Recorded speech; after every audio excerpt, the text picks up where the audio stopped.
да. Анан деген Олия аталардын деген шаркыратмасына барды 2 жыл мурун айтылган. Анан быйыл келдикпи? Быйыл келип ошо акындар, журналисттерди чакырдым да Фейсбукна. Анан бу жерде экен да тиги эме бу жердеги шаркыратма Олия аталардын эмеси. Ошо жака барып анан Сосновканын ар жагында шаркырат. Анан ошо жака тиги бекпүү бүт эмелердин баарын даярдап алып анан барып бата кылгандай мукмуш эми. Бекпүүнүн үстүнө мындай нурлар жаап калды да. Манас айткан баланын ошол жерден келип да ошол жерде Манас айткан баланын деген жанында касиеттүү нурлар тегеренип турду. Видеолор бар да. Анан ошондо деген ушундай бир эме болду да мындай. Кандай десем, аталардын деген батасы кабыл болду. Анан бияка келдик.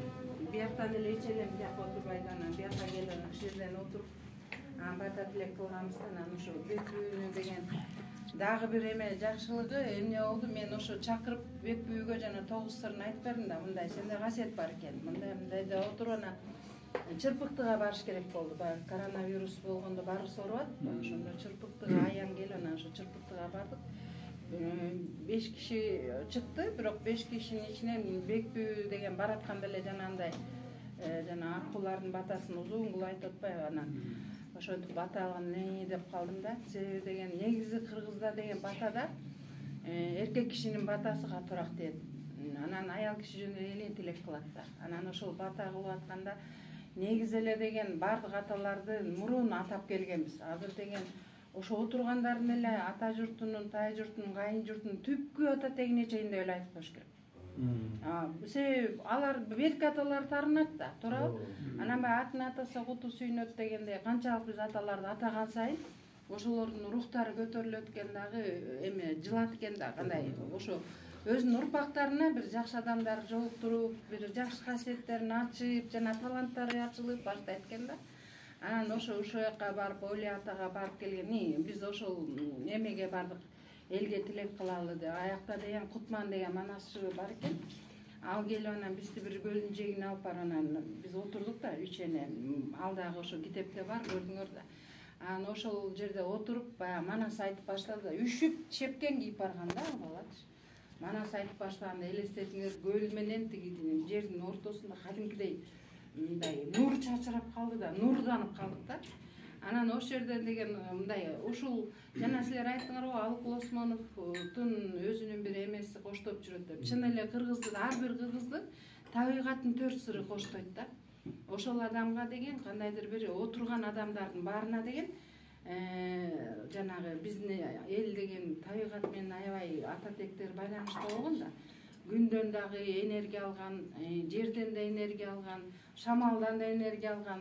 Анан ошонун баары деген көрсөтүп атса, демек деген силердин биздин тилегибиз кабыл болуп атат деп калабыз. Анан ошол Чырпыктыга барганда дагы аябагандай бата кылып биз уже кетели деп атканда ошол боз үйдүн үстүндөгү түндүктүн эме жабуусу учуруп кетти да, шамал. Бир 5 мүнөттүн ичинде да шамал учуруп кетти. Биз барганда деген булар теңирчилер экен деп азыр ошондой бөлүнүү болчу да ошол кезде. Деп тиги жолук салынган оокаттан келген апалар болчу, алар келбей койду мен сагамачы. Эртеси күнү аталар кошуп койду, баарыбыз чогуу бир боз үйдө отурабыз. Баарын тилек кылып атсак жанагындай түндүктүн эмеси учуп кетти. Андан кийин түндүктөн жаан жаады заматтын ортосунда. Анан ошо тилектин эле ортосунда андан кийин күн чайыттай ачылып калды. Бул эмне деген керемет Бул ошондо көргүнчү дегендер бар, айтымчы деген апаларыбыз бар да, ошол апалардын бирөөсү айтты да. Сиз көрдүңүз эмне болду деген айтпады. Манас ата менен Канекейине келип бата бердиңиздер. Бизде ушундай касиеттүү апалар, аталар бар. Ошондо деген сүт түшкөн сүрөттөрдө бекпүүнү эле нурга бөлөнөт да. Дагы бир апа болсо мындай кайгырып ооруп жүргөн апа болчу, ал киши сүйлөп баягы жаш кезиндегинин баарын эстеп, Саакбай атага жолуккандан бери айтып укмуш болду да. Анан жана силер айтып отурсаңар дагы айтып бергим келип атат. Жайыл районунда Жаркынбаев айылында деген эме болду да, бир Жусуп Абдрахмановдун 120 жылдыгынын тою болду. Анан мени чакырышты да. Жалаң ошол аксакалдар менен отуруп калдык да. Анан ошондо дагы тим эле кар жаап атат десеңер, октябрда кар жаады. шамал болуп үшүп атабыз эле боз үйлөрдү тигип коюшуптур. А уже биз чыккандан кийин күн жайылып калды да, ачылып. А ошол өз телектин жанынан барып эметип атканда кар жаап, сүйлөөнү болбой ушул аябай адамдар кыйналды да. Анан ар ким өзүнүн эмесине жараша тиги сөз деген азыр иштеп атат кыргыздын сөзү. Анан ошондо айтып атпайбы, бизге нааразы болуп атат. Андай эмес, себеби деген биздин ата тектер ошондо барган адамдардын баары жанагы табигаттын сырлары менен тазалап атат, жаан менен тазалап атат, кайра күн тийгизип атат, шамал менен, суу менен дегендейчи. Анан ошон үчүн деген мен келатып, Алып Осмон жана ырдаган аялды айтып атам, ошол кишини чыгарып атам. Кайсырды жакшы көрөт десем, жана эмен айтат, мен оорубайм, биз ата журт деген ырын жакшы көрөм да. Анан журналга чыгардым да анычы. Анан азыр болсо ойлоп көрсөңөр, ар бир кыргыздын сөзү эле эмес, ою дагы ишке ашып атат да. Ойлоп койсоң да ишке ашып атат. Анан ошон үчүн келатып мен маршруткадан ойлодум, Алып Осмонов атабыз ушундай бир жан дүйнөсү менен берилген, ушул ата мекени сүйгөн таланттуу аркын болгон дагы, анан ошол бүт жан дүйнөсү менен мен ооруйм деп өзү тилеп алган да. Ошон үчүн деген акындарга деген азыр ошо тиленип атанан ордунун аркасынан кетти да. Же болбосо артисттерди деле көрсөңөр, акыркы ролунда өлгөн адамды же ооруган адамды ойногон адамдар ушуну коет. Себеби ар бир кыргыз касиеттүү экен да көрсө. Ошон үчүн деген мындай жаратмандык касиетке өтүп дегендей жакшы сөздөрдү сүйлөп, жакшы ырларды жаратыңыздар да. Себеби мен ошол акындар менен жолуккандан кийин ошолордун дагы бир Доор үнү деген акындардын китебин чыгарып бердим. Типография бар да, кичинекей аз тиражда чыгарам да. Анан ошондо Сабырбек Усупов деген кишиникини окусам бүт эле кайгы экен да. Анан кишини атайын чалып айттым да. Сиз көрсө оорукчан экен ал. Бардык жагы ооруйт экен. Антпей андан көрө сүйүү мээрим жөнүндө жазбайсызбы? Жакшы кесипти ойлобойсузбу? Анан мынтпейсизби? Мен карап калдым, сизге деген сонун жубайта алат деп айтып атам да. Ошо кишинин сөзү бар бир өмүрүн могу жыйнакка коштук. Аябагандай сонун киши экен. Мындай сүйлөштүк. Анан эмнеге айтып атам, мен атайын келген себебим силер баягы чыгармачыл адамсыздар, Кудай берген касиет ата тектен берилген. Ошон үчүн деген негизи эле азыр курултай маселебиз. Биздики маселе курултай, өзөккө кайтышыбыз керек. Адилеттүү адамдарды, өзүңөрдүн айылыңардагы адамдарды туура шайлап, дежурный кылбай, дежурныйлардын баары эле баягы жагалдамай эки жүздүүлөр. Анан биз өзүбүздү өзүбүз көтөрбөсөк эл ичине болбойт да. Көчө орустардын арасына да барып сүйлөп келдим мен. Себеби деген касиет деген ушундай күчтүү экен да. Силер деген түн ичинде эр күнгөр келгенде туруп алып жазасыңар да. Ошол сыяктуу мен эл үчүн иштеген баягы какадес ошока жөнөйм да. Бирок бардык эле жерге бара алып бербейм. Жол берилсе барып калам да. Анан бул жерде кыргыздар бөлүнбөш керек. Сен тиги дин, бул дин дебей, өзүбүз бир кыргызбыз. Түбүбүздө тиги Дашторунан бери келатат. Ошон үчүн деген биригип элибиз ынтымакка келсе, силердин ырыңарды уккан адамдардын жан дүйнөсү ойгонсун. Ошондой ырларды жаратыңыздар. Анан ар бириңердин ырыңарды тартып алайын дагы, анан тиги Фейсбукка чыгарам. Себеби менин немелерим бар. Менин касиетим элге таратуу. Баягы элдеги баалуулуктарды таратуу, элдин деген жүрөгүндөгү жан дүйнөсүн ачуу. Анан мисалы сиз ырдайм деп атпайсызбы, ырдаганда адам ошо үн менен аруланат. Ошол сөз менен аруланат. Өзүнүн эски сүйүүсүн ойлойбу, же болбосо жанагы кайгысын айтабы. Бирок кайгыны дагы баягы ак караны кыргыздар тең ала жүргөн да, кайгыны да алыш керек. Андан дагы, кайгыдан дагы позитив алганга үйрөнүш керек да. Кайгыны дагы жазбасак болбойт. Себеби деген ичтеги муңду чыгарыш керек да. Иштеги муң чыкпай калса, ал кайра өзүңө оор алып келет дегендей. Менин сүйлөп эле коеюн, мен кыскача менин максатымды түшүндүңүздөр. Ошон үчүн ар бириңиздер мага тартып берсеңер, анан кийин себеби деген сүйлөй берсем сүйлөй берем. Негизи мен деген көптөгөн касиеттүү адамдар менен чогуу жүрдүм. 50 кишидей болгон касиеттүү аталарыбыз бар. Бата бергендечи нурлар ойногонду көргөм мен Арсланбап калганда. 100 кишини 300 маршрутка, 2-3 маршрутка мен 100 кишини алып бардым да. Касиеттүүлөрдүн баарын анан алып бардык. ошондо Жапаркул деген ата бар, ошол бата бергенде алардан келет да. Анан токтобойт. Ошондо бата бергенде таң калган, мен андай кыргызчылыкка ишенчүк эмес. Анан ошол мен биринчи журналыма чыкты да, тартып алган сүрөттөрүм бар, нур түшкөнчү. Кыргыз нурдан жаралган эл деген чын да. Мен ушунуңузга факты менен сүйлөйүн да.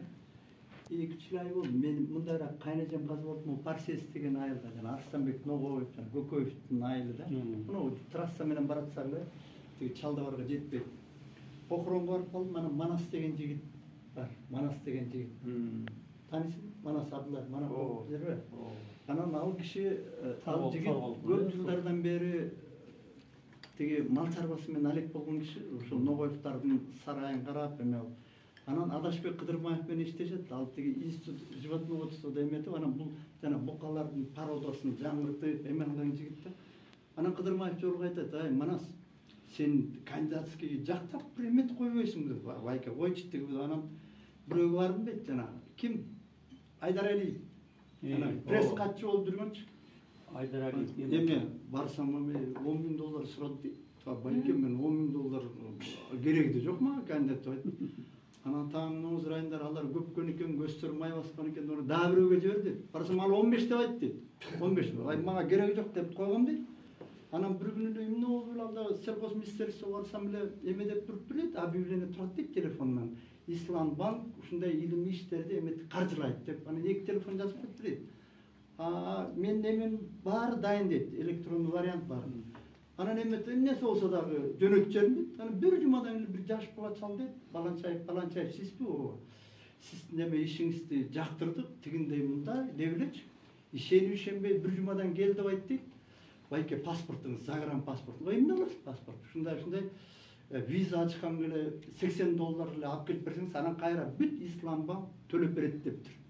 Ишенбей бардым дейт, бердим дейт, ишенесизби дейт. Бир жумадан кийин эле учабыз деп калды. Анан таластык, бир бала менен биздин Кыргызстандан 2 эле бала эметтип. Кыскасы Москвага каяка бардым, мен ойлодум дейт, Москвадан эле жактап. Көрсө Индонезияга, Жакартага эметип. Анан кийин Москвага түшсөк эле түн ичинде эле тапыр-тупур өзүнчө эле бизди таппай жүрүп көрсө Турцияга барат, биз Турцияга уча турган болдук дейт. Анан көрсө ошондо Сирияда российский эмелер самолет атып коюп, тиги турктардын самолетун атып салып, нечаянно атып алып, чипи болуп, Түркияга барсак, тимире бир жума бизди сыйлады дейт. Силер кечирип коелук, ушундай чипи болуп калдырып. Айла жок, анан кийин аяктан эме учтук дейт. Прямой эме учпай Африкага учтук дейт. Аяктан крокодил жана жираф, итбай, кушбай, аяктан эмен нары менен бир жума жыргатты. Анан аяктан Сидней учтук дейт, Австралиягачы. Тимиле экөөбүз тимиле королдой болдук дейт. Атып салган жакшы болуптур дейт. Австралиядан барып анан бир эме барып дейт, эми мал чарбасы боюнча десек, бир эмени көрсөттү дейт, показуха кылып барды дейт. Барсак эле айтар ышкыр беле бир тиги скорый келди дейт. Келсек эле кичинекей чакан шиньон сыяктуу экен дейт. Көрсө бир кой туй албай жатыптыр дейт. Аны келип роддомго алып кетти дейт. Койдучу. Апа машинечи. Мындай жомоктор. Кыскасы мен айтайын дегеним, ишкилип анан Индонезияга барат, Жакартага түшөт. Анан очередте отелден орун алалы десек эле эме бою эмне 1.50 кимдер бою кичинекей да аяктагы.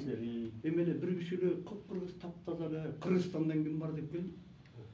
Тиги талашып экөөбүз бирибиз калдык. Айтайын деп анан каяктагы бир шуулдаган бирөөлөр келип алып, дагы бир африс эмелерди бунчукпай калдык дейт.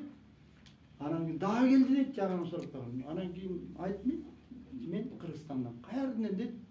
Кара-Балтаданмын десем, ал Усмондун айылынан келген турбайсың деп. Анан оозума ачылып калды дейт. Анан кайсыз каяктан билесиз? Ай, мен Кыргызстанга 2 жолу баргам. Анан ал өзү бир жогорку окуу жайдагы профессор экен. 71 экен өтүп калып бир 45-теги баладай деп мен аны минтип эметип койгон дейт. 45-теги болот. 71 экенмин деп айтат. Анан биздин жана көчмөндөр эмесине мен келем деп айткан дейт. Мен жакшы эле күттүм, мага келе алган жок дейт ал кишичи. Анан кыскасы мен айтайын деп айттыр. Биз мына нурдан жаралган Манас нурбагыбыз деп айтты дейт. Алчы, мен ушу жана нурдан дегениңизден улам айткым келип атат да. Анан кийин ал байкуш чуркап, азыр мен летчигиним Жакартага барган да, летчигиним бар, вертолет айдаган. Индонезияга барып иштеп келген да, вертолет айдап жана өрт өчүрүп. Анан ал сурасам ал айтты, аякта Манас дейби же, Манас дейби, о Лениндин мавзолейинде болду. Менис деген жерде. Эми алар Менис деп айтат да, алар өзүнүн произношениесі. Жанагы Лениндин эстелигинде эле очередь турат дейт, окумуш дейт. Анан летчигинин дагы кире салбай коюшкан дейт да, биз кетер күнү барып. А тиги дагы жакшы эле аракет кылды дейт. Бирок киргизе алган жок дейт да, тиги киши дагы эметилген жок дейт. Анан айтайын дегеним барча, Манасты кандай, биз Манастын тукумубуз деп айтат. Мен Манастын тукумун деп айтып экен. Анан сен Манасты билесиң, эми байке, эми окуп алсак тигилсек деп эметтик деп койдум дейт баягы эми. Жана сиздин сөзүңүз Нурдан дегендин мына ошо эметтин белек да.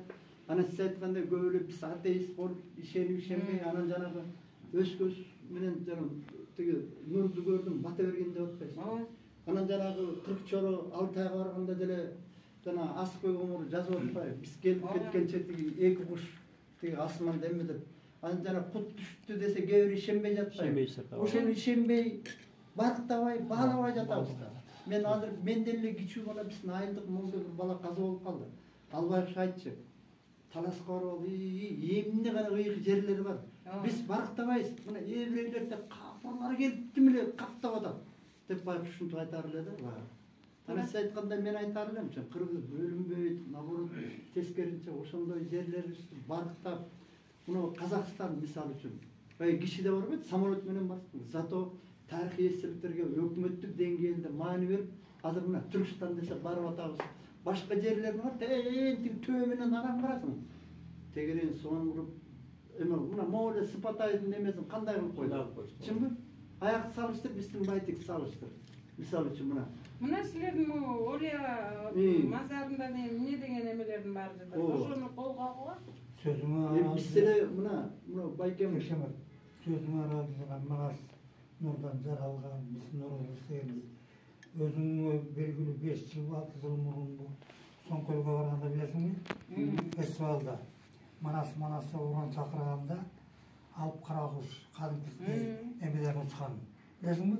Манастан жанагы атын байлаган казыгы менен жанагы казан аскан эмесине барбадыкпы?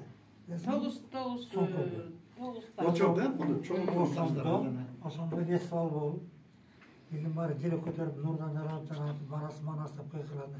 Кадимкисиндей нур берип, анан кийин үстүн алып кара куш учкан билесиңби? Эсиңдеби? Эсиңдеби ошо? Эстеп атам, жанагы коломто эмелер баары эсимде анан.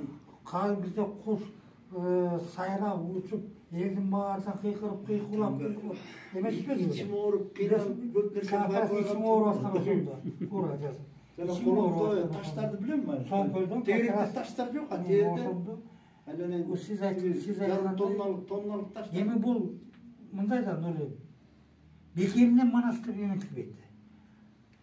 Эмне үчүн тетиги Алтайда канча жер, канча шаар, канча суу, дарыялардын аттары Манас атында коюлган.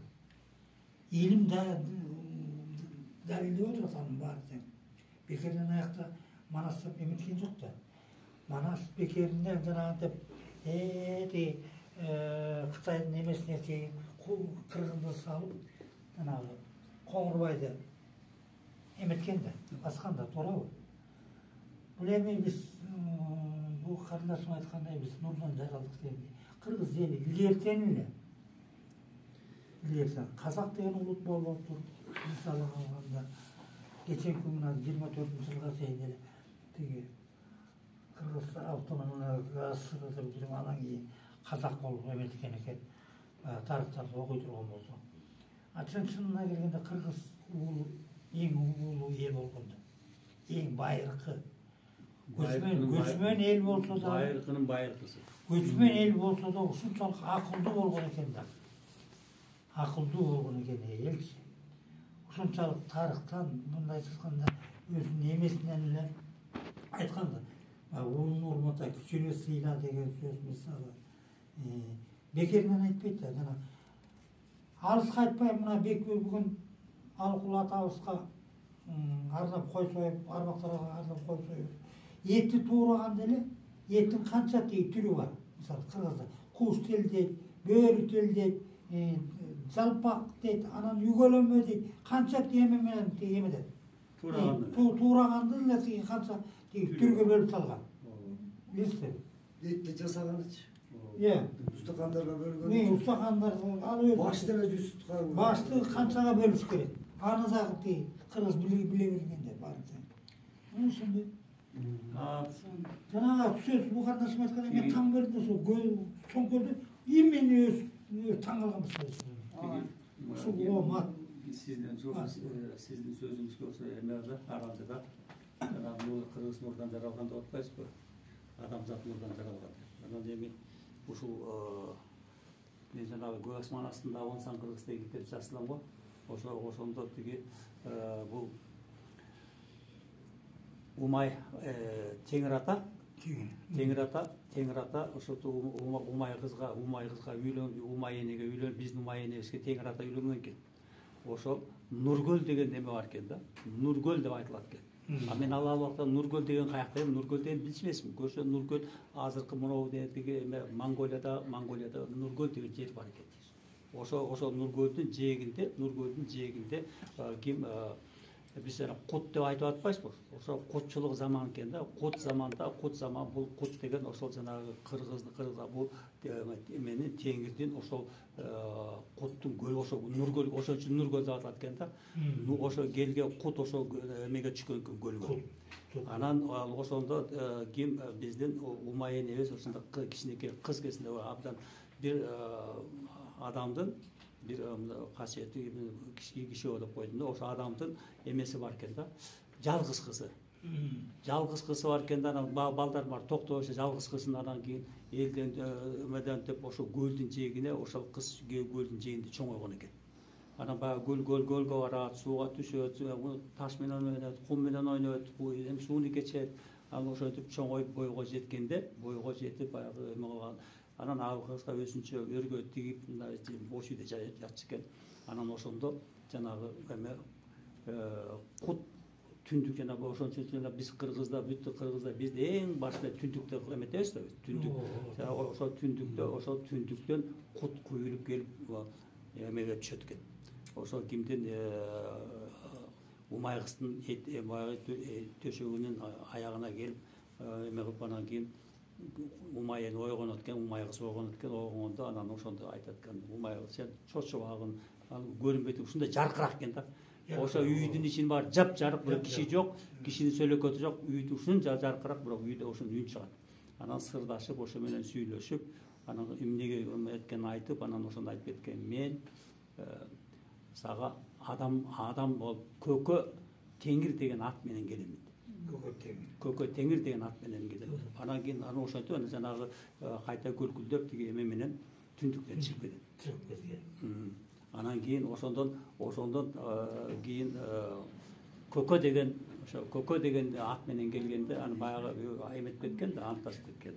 Анан ошо менен ким Көкө Теңир жана Умайга үйлөнүп ошондон эң жаралган тун уулу, эң маметилгенде тун уулуна ошондо тиги бизге эмени баскан экен. Тиги Көкө Теңир баскан экен. Ушул менин эмем болсун, белгим болсун деп жанагы кичинекей төрөлгөн баланын куймулчагында көк так турбайбы? Ошол такты мындай кол менен басып, ушул уулум бири миң болсун, миңи түмөн болсун, түмөнү сансыз эл болсун деп туруп мондоп батасын берип кеткен экен. Ошондон жанагы биздин кыргыздын таралышы ошо мең эл деп айтышкан. Меңдүү эл деп. Анан ошо мең элден таралып анан кийин кыргыз болуп калганыбызга бул эмеден болуптур да. Фарсилер деп атпайсызбы? Фарсилер. Аллахта ошо персиялыктардын бар ушундай гүлдөө эметкен, баягы жооп берип, мамлекет болгон. Ошондо булар биздин эме менен кармашат. Бизди Туран деп атпайбы? Биз Туран эмес, Төрөн кыргыз деп атылчу экен. Ошол жана түрк атанын эмеси Төрөн кыргыз деп. Төрөн кыргыздын баласы түрк болот. Анан ошо түрк атанын эметип кеткен, ошо Туран деп айтылып калган негизи ошол экен да. Анан ошол Туран эли биздин кыргыз эл. Жана сиз айтып аткан байыркы эл. ошо нурдан бирикип бүткөн. Жана биз көкө теңир атабызды мына ушулакка чейин эле көкө теңир атабыз колдосун, умай энебизди жолдосун деп бата кылганда эң биринчи батанын башында көкө менен умай энебиздин эмеси болчу кыргызда. Касиети. Мана ошонун касиети менен биягы Камчаткадан биягы тиги жер отолук дегизге чейин, биягы тиги эмеге Афганга чейин, Кытайдын Сепилине чейин мына ушунча чоң жерди кыргыздардын эмеси. Азыркы мына ушул кезде баягы биз кыргыз айтып атабыз, биз кичинекей эле кыргызбыз, алты эметип алакандай кыргызбыз. Биз эметип келгенде ошол жана Теңир атабыздын балдары, уулдары, ошондун Меңелдин балдары азыр 248 миллион адам барбыз. Ошонун ичинде эң майыркысы, эң уйуткусу мына ошо биздин кыргыз эл. Ошон үчүн жанагы жоголбой баягы түгөнгөн сайын түтөгөн, кырылды десе күчөгөн деп Манас айтат эмеспи? Анан ошол жанагы ошону элдин тукумунан өскөн Манас эмне үчүн тиги Манасты биз айтабыз? Манасты бул жараткандын, ошо жараткандын эмеси менен касиети менен жаралган дейт. Ошол жаратканыбыз ким? Биз жаратканды кыргыздар айтат. Жараткан анан Теңир ата деп. Теңир ата деп. Биз ошо Теңир атанын эмеси ошо жараткандын күчү менен Манас келди. Чачылганды жыйнаган. Баягы Бириңгеттин Урумга, Бириңгеттин Кырымга, Бириңгеттин Эренге, Бириңгеттин Тереңге деген сөздөр бар эмеспи? Ошо уруму ошо азыркы жанагы тиги Түркия турган жер. Эмеден Кырымы сосуна биттиягын билебиз, Кырымы каякта экен. Анан кийин Эрени менен Тереңи Бириңгеттин Кангайга, Бириңгеттин Капкайда деп. Кангайың болсо ошо азыр Кытай тарап, чыгыш тарап, Эренин ошо эме болуп атат. Мына ошондой жерде ошондой касиетти ээлеген ошондой касиети бар. Кыргыз мына айтып атабыз, кыргыз сөзү ушунчалык айкөл, сабыртуу, анан айкөлдөн ошо берешин айтат. Айкөл, сабыртуу, анан кайрат эл болгон. Кайрат берген болгон эмес. Ошонун тукумдары мына ошонун уйуткусу мына ушу азыр ушу жерде Кыргызстандын территориясында деп атабыз. Мына сиз айтып атасыз, казак кечелөө. Жок, казак кече болгон эмес. Казак 80% казак кыргыз. 80% казак кыргыз. Анын баары тең эле тиги бул баягы Жаныбек хан менен тиги Керей менен Жаныбектин ханы ошондо эле 14-чы кылымдын аягы 15-чы кылымдын башында эле булар казак деген мамлекет түзөбүз деп. Жок, алардын баарында кыргыз, түпкү теги кыргыздар атасы. Анан эми ошол мен айтам, ушу Манас атабыздын мына мен Манас ошо жана эме болду го 2010-жылы. 2010-жылы баягы жок, 2010-жылы төңкөрүш болгон астында. Тиги төңкөрүш болду. 7-тиги апрелде ошонун астында мен түшүмө Манас кирди. Манас киргенде мен ошол жана Кароолду өлөө деп атпайсызбы?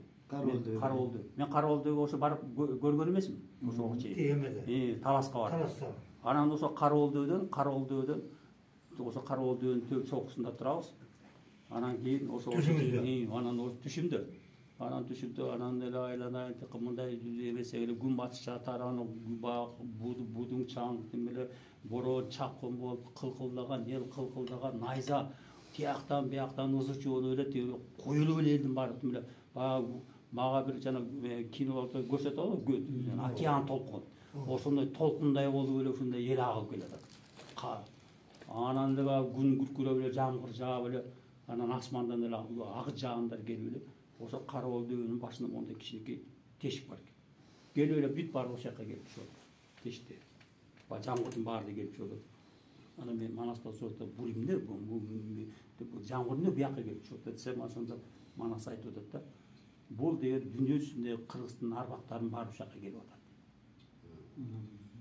Анан алаканга салып жана Кароолдууну көрсөттү да. Мунун тети актагачы эмне көрүп атасың ар жагынан? Анан ошо тешти митип, акырын тешти митип карасам, тешикти ар жақ сүттей аппақ эле сүттей көрүндү да. Мен айттым аппақ эле сүттей бир нерсе көрүнүп атат. Андан башка деп анан ошол анан кийин эме кылдым.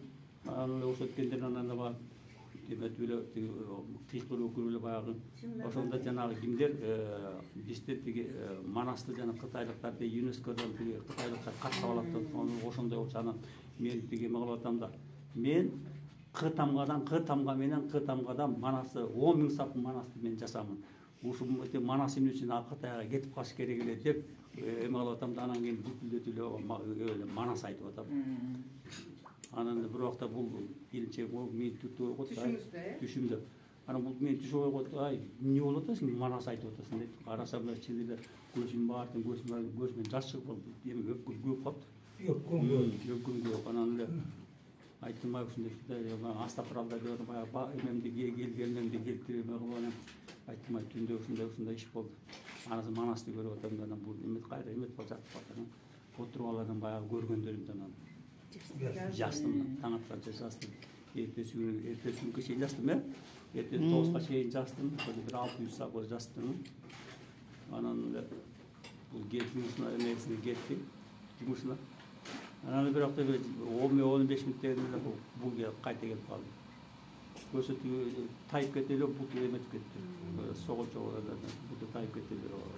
Анан эле эметип калдым, таң көрүп.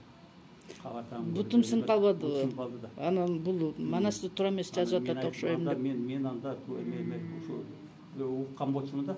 Манасты жасаарда бул жанагы эмеден бата алыш керек дейт. Анан ал батаны ошо кимден эме десек, Акайкине деген бар экен Алтайда.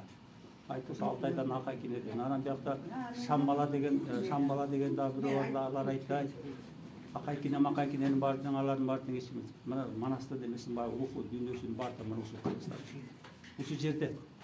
Анан сен ал аяка үмүттөй кой. Андан көрсө биякта бир жакшы эмеден ошол бир касиет бар. Ушундай Манасты эметкен кишилерден бат алсак, анан жазгын. Анан болбосо Манасты ыйыктап коет деди. Анан ошол ойдон баягы жазбай калдым. Анан жазбай калдым. Туура эмес болгондо сөзүңүз. Эмнеге дегенде буту сынып кеткен жакшы болду да. Себеби ошо менен чыгып кетти. Бут сынып бүтөрөт. Жаза бериш керек. Бут менен бул колдогондо сизди анан бир чети деген ой деп атпайсызбы, ой иштейт. Тем более сизди азыр мен таркатабызке нур келди. Нурдан мен кантип билем, мен соткама интернетте жарык болуп кетет. Бул өзүчө тартып атканда кээ бир кишиникин жап-жарык кылып тарсаң капкара болуп калат. Ошо анан жана ак сүт деп атпайсызбы? Сиз деген эмне кылгансыз? Ошондо революциялардын астында сиз деген баягы ойду материалдаштыргансыз. Жазгансыз да. Жазгандан кийин бул уже ишке ашат. Ошо материалдаштыргансыз, анан тиги байбичеңиздин буту сынып кеткени жакшы. Анан деген өзүңүз эле аянды өзү эле адам өзү оң жагына чечип коюш керек. Илгери түштү да сатып алышкан. Ошон үчүн биздин өзүбүздүн илгерки ата тектен бери келаткан ырым-жырымыбызды сакташыбыз керек. Сен аяштын эмесин эметип эле сразу бир коюп уста берсең болмок.